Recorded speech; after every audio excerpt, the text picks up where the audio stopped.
Hello, everybody in Dylan's psych class. My name is Katie, and I'm 16, and I live in the Northern Virginia, Washington, D.C. area. And basically, obviously, I'm here to talk to you about eating disorders, and more specifically, anorexia nervosa. So, yeah. And if you haven't guessed it already, I'm the person talking to you about all this because I've experienced eating disorders and anorexia. Um, so first I'll tell you the story of my life, basically. Yeah, and then I'll talk a little bit more about anorexia itself, and then hopefully I won't take up all of Dylan's presentation time, and everything will go good.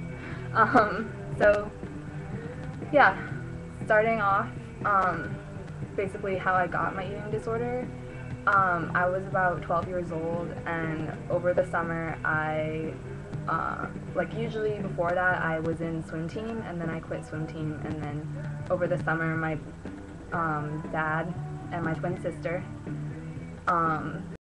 they would call me fat because like I wasn't in swim team anymore, so then they believed that calling me fat would help me like bring me back to being in the swim team. And then, I mean, obviously I had gained a little bit of weight just because I wasn't exercising anymore, but it was not a lot of weight, and I was definitely within a normal BMI range at the time, but I thought I had to lose weight, and I was already really insecure, and I like to call it like this perfect storm of situations that just come and like create eating disorders, I guess. So I was already depressed, and I already had perfectionist issues, and so basically I started to develop an eating disorder, and it wasn't too good. Basically, we went on this trip, and it was like a road trip, and so like when I started that summer, I gradually just like restricted like sweets and junk food and stuff like that, and I wouldn't eat fast food or candy or anything that I thought would be like fattening food, and eventually it just got like more and more serious. So basically I went on the road trip with my family, and there's a lot of fast food obviously, so I basically didn't eat anything in the car rides except for like salads that I'd get, but that'd be like just lettuce and stuff like that. I wouldn't eat the cheese, and I wouldn't drink soda anymore because I knew there was a lot of sugar in soda, and it's basically water and lettuce that I was living on for like 3 days. And then I was going down to Louisiana, and obviously southern food is not really that healthy, so I didn't really eat that much there either. So, and then on the way back home from the road trip, it was another case of water and lettuce and like mints. And basically I knew it wasn't really healthy eating, but I knew like that was the only way I knew how to diet, and that's the only way I knew how to lose weight when I was 12. So it just kind of happened that way. And I mean, normal kids can do that, and I'm not really sure that they actually develop an eating disorder, but like I said, it's kind of like you get into like this perfect storm of situations, and then you have an eating disorder. And so that was really bad. And then basically I got really, really sick, and when I got home from that trip, because I basically on the way home I couldn't eat anything. If I did eat stuff, apart from the water, lettuce, and mints, then I would like get the runs, and like it was just, I was sick, and it made me sick to eat. So that was just kind of more motivation not to eat. And then when I got home from that trip, I was really, really sick because I basically hadn't eaten for a week exactly, nothing substantial. And then I was in bed for 3 days, and I wouldn't eat anything, and I would eat oyster crackers. And then I was like really scared actually, because I thought I was like really, really sick or something, and I was like Googling my symptoms, and like being like the pro WebMD surfer that I was, I thought I had scurvy. And then, so then I started to tell my mom that I needed to eat more fruit, and then she thought I was a crazy person, and obviously I was, but yeah. um, and then, like, but when I was surfing, I saw that maybe, like, all my symptoms, apart from having scurvy, maybe, I possibly could have had anorexia. And I saw that, and when I saw it, I didn't want to believe it exactly, because I knew, like, I saw that, and the first thing that came to mind was, that couldn't be me. I'm not that person. I'm not, like, that weird, crazy girl who thinks, like, oh, I'm too fat, I can't eat things, but, like, I'm not exactly fat. And then I just never thought it would happen to me. I never thought that I was gonna be that person. So it was just really weird to, like, why would somebody think I have an eating disorder or anorexia? I mean, like, I thought it was really stupid. But turns out I didn't. So I was in denial, obviously. I think most people are. I don't think that lasted for me as long as it does for some other people. But yeah. And then eventually I came around and I realized it, and there was a lot of crying involved when I found out, and I wouldn't tell anybody, and I almost told my mom, but that never happened. Not yet, anyways. So that was 4 years ago. Sadly, I am still struggling with my eating disorder, and yeah. My lowest weight was 84 pounds, and my BMI at that point was about 14, which is very, very unhealthy. Like, very unhealthy. Like, you're gonna die unhealthy. And right now, I'm healthier. I'm about 120, and I think that's 20 BMI, if I remember right. I can't remember, but, yeah. So imagine, like, obviously, like, I'm already a little, like, skinny, I guess. I mean, like, not, like, really skinny, but, I'm skinny. You can see my arms. But yeah, I'm skinny, but imagine me about 40 pounds lighter, and that was me at my lowest. And so it was really bad. And basically, I tell people, you see the commercials about eating disorders and the girl, like, looking into the mirror, and,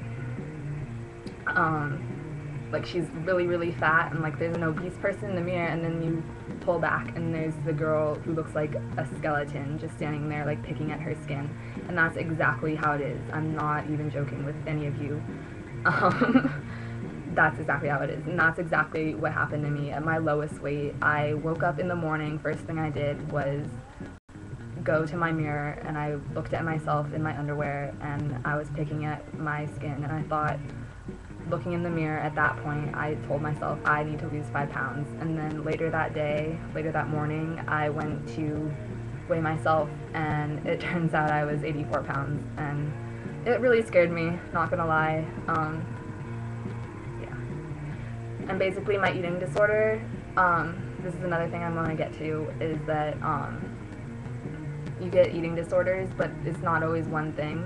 You can get anorexia, and you can have bulimia as well in combination with that. And then there's also binge eating disorder, and that's one of the other major disorders that not everybody knows about, but is, like, one of the big ones. And basically mine was anorexia with binge eating tendencies, and so I would binge eat, and then I'd restrict my calories a lot.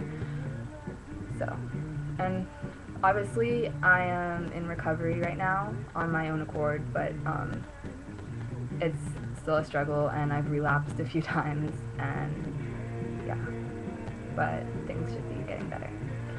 And some common misconceptions about eating disorders, especially anorexia, is that anorexia is the only eating disorder, and obviously, like I said, there's also bulimia and binge eating disorder, but people think it's only anorexia or bulimia, and then, excuse me, there's the other eating disorders where people gain weight, like the binge eating disorder, and there's other eating disorders apart from that as well, like stress eating disorder.